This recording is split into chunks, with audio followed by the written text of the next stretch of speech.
Kezdjük úgy, hogy talán 5. osztályos voltam, amikor eltökéltem, hogy én szeretnék ilyen irányba ténykedni. Aztán eljött egy kis idő, amikor a pályaválasztás, és én csak ezt akartam. Na most az iskolával kapcsolatban eljutottunk Sárospatakig, ott elsőre nem vettek fel, második alkalomra sikerült egy felvételt nyernem, és ott 81-ben végeztem kerámikusként. De volt 10 év kihagyásod, amikor ez nem érdekelt, vagy nem tudom. Miért? Nem foglalkoztál vele 10 évig? Hát nem is nem érdekelt, tehát vegyük alapul, hanem tulajdonképpen anyagiak hiányában. Ugye nem volt pénz kemencére, műhelyre, korongra, egyebekre, meg hát az életvitelem az akkor, ugye volt egy előző kapcsolatom, ott nem úgy alakultak a dolgok, hogy én ezzel tudtam volna foglalkozni. Nem volt, aki inspiráljon, ha úgy tetszik? Vagy igen, vegyük úgy, hogy nem volt, aki engem doppingoljon erre. De mostani párod viszont doppingol ezek szerint. Azt teljes mértékben mellettem áll és segít mindenben.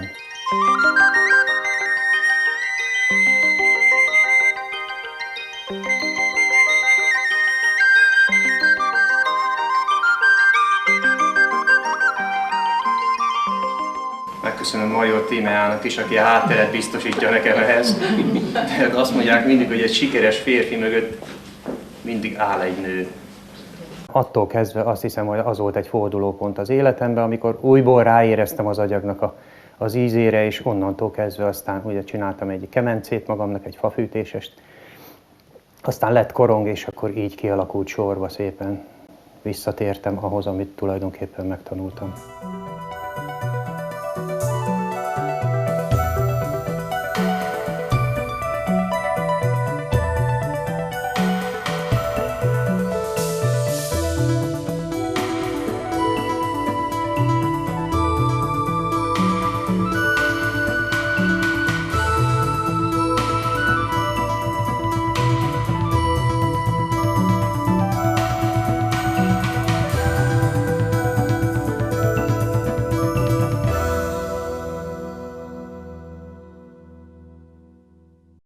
Úgy van, mint sok-sok más szakmával, hogy az ember ezt a holtáig tudja tanulni, és holtáig vannak új dolgok benne. Tehát mindig lehet felfedezni olyan dolgokat, ellesve másoktól, hozzátéve a tiédet, és abból kialakulhat mindig egy egyéniségre szabott olyan mű vagy alkotás, amire azt mondhatod, hogy csak a tiéd. És van neked saját stílusod? Tehát van olyan, hogy Licskó stílus? Igen, azt hiszem, hogy most már kialakult egy olyan termék, arzenál, azt mondhatom, amire ha így az oroszlányak, vagy akik ismernek, azok azt meg tudják állapítani, hogy igen, ezt a Licskó csinált.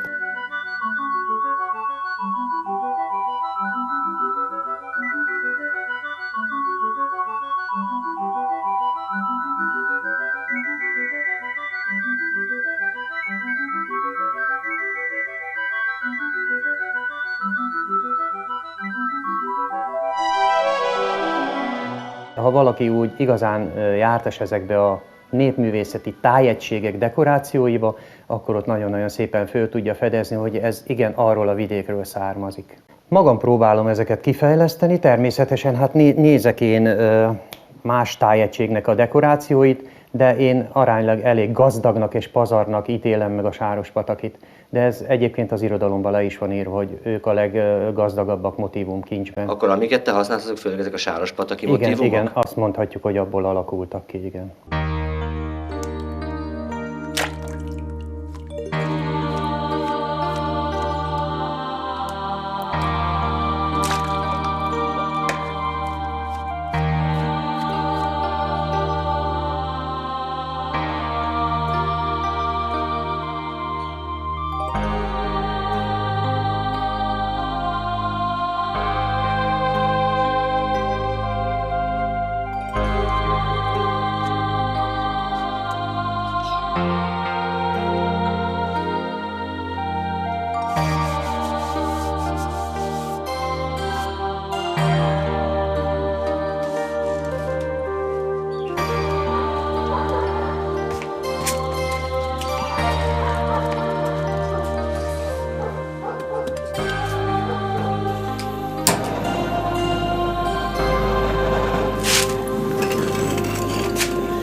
Minek tartod magad elsősorban, művésznek vagy mesterembernek? Ez egy érdekes megfogalmazás, mert sokszor úgy a fejemhez vágják, hogy művész úr, de én nem tartom magam művésznek, hanem alkotónak. Aztán ki hogy ítéle meg, az alkotásból alakulhat ki ugye a művészet. Ez már teljesen szubjektív, hogy ki hogy ítéli ezt meg. Ők fazekasok voltak, akiktől én tanultam, és hát inkább én is annak tartom magam, fazekasnak. De hát tulajdonképpen a két fogalom az teljesen egybeolvadva. A fazekas és a kerámikus? Igen, igen. A kerámikus, én azt gondolom, hogy ez egy modernebb megfogalmazása neki. Érdekességképpen azért, hogy éveken keresztül, ugye, mivel elég alapos embernek tartom magam, és felírogattam egy évbe a keresetemet, és tulajdonképpen a kerámia az éves keresetemnek az 1/3 teszi ki.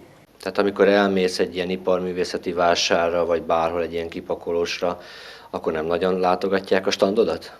Igen, nem nagyon látogatják, vagyis eljönnek, megnézik, gyönyörködnek benne, sóvárognak, hogy jó lenne esetleg belőle 1-2 darab, de szomorú tapasztalatom az, hogy tulajdonképpen ezért untam bele ebbe a vásározós, meg búcsúzós járkálásba, hogy én 350 forintért adtam egy darab malacperselyt, és azt nem vették meg a gyereknek, de a 800 forintos színes lufit azt sajnos megvették a gyereknek.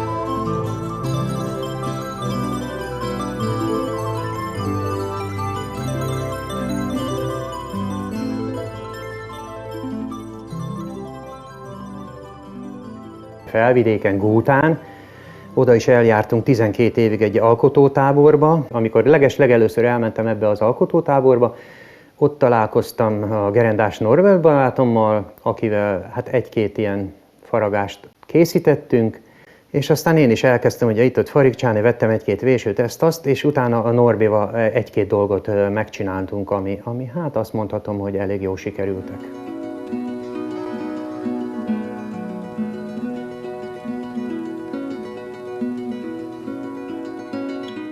Többek között Oroszlányon, Rákóczi úton azt a köztérőórát, azt a Norbi barátommal csináltuk, azt 2004-ben faragtuk, azt a Oroszlány város megalakulásának 50. évfordulójára készítettük.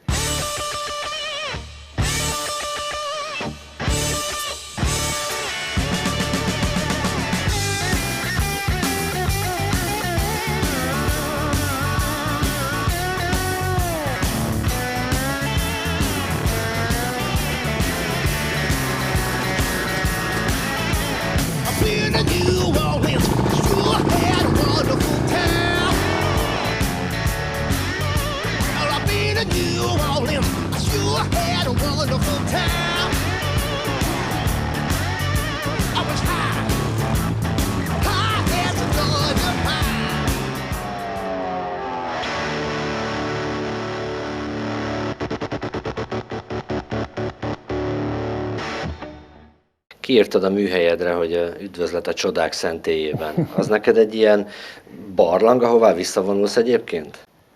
Igen, az egy nagyon-nagyon jó kis hely nekem, mert ott lehet meditálni, egyedül vagyok, nem hatalmas nagy a műhely, mint láttátok, hogy elég kicsi, de én azt gondolom, hogy a csodákhoz nem a nagy műhelyekre van szükség. Tehát kis műhelyben is megszülethetnek a csodák. Ott lehet elmélkedni, gondolkodni, megtervezni 1-2 kopjafát, vagy kerámiát, vagy esetleg netán még versírásra is, az ember hajtja, vagy éppen a szeddik nem felé akar pár szót szólni.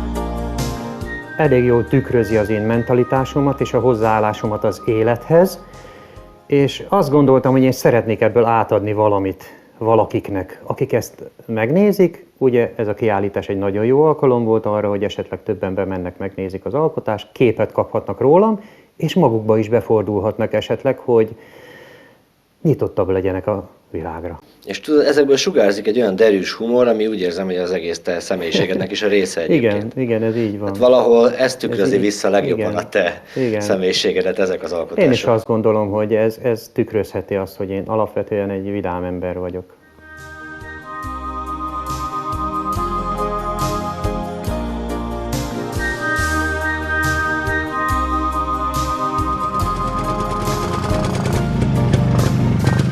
Megszöktek a rétszarvasok, muszáj motorral menni.